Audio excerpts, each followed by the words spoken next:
ఇక జగన్ ప్రధాని నరేంద్ర మోదీతో భేటీ కావడానికి కూడా కేంద్రం నుంచి తన సహకారం అందించారు ఎంపీ విజయసాయిరెడ్డి. భేటీకి ఆయనదే కీలక పాత్ర అంటారు వైసీపీ నేతలు. రాష్ట్రపతి అభ్యర్థిగా రామ్నాథ్ కోవింద్ ను బీజేపీ ప్రకటించకముందే ఎంపీ విజయసాయిరెడ్డి ఆయనను కలవడం ఏపీలో పెను సంచలనంగా మారింది. అంతేకాకుండా టీడీపీకి తెలియని అభ్యర్థిత్వ సమాచారం వైసీపీకి ముందుగా తెలియడానికి కారణం విజయసాయిరెడ్డి అనేది కూడా అందరూ చర్చించుకునే అంశం. 30 ఏళ్ల అధికారం, ఎక్స్పీరియన్స్ అని చెప్పుకునే బాబుగారి ఎంపీలు ఒక్కరు కూడా గొంతెత్తి ఎటువంటి సమస్యను పార్లమెంట్లో చర్చించలేదు. కానీ జగన్ పంపిన ఏకైక ఎంపీ విజయసాయిరెడ్డి మాత్రం తన చతురతతో హస్తినలో దూసుకుపోతున్నారు. ఇలాంటి ఎంపీ టీడీపీలో ఒక్కరు కూడా లేరు అనేది టీడీపీకి కూడా తెలిసిన బహిరంగ సత్యం.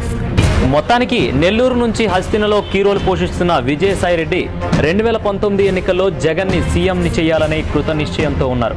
ప్రజలు కూడా ఆయన కోరిక నెరవేరాలని కోరుకుంటున్నారు.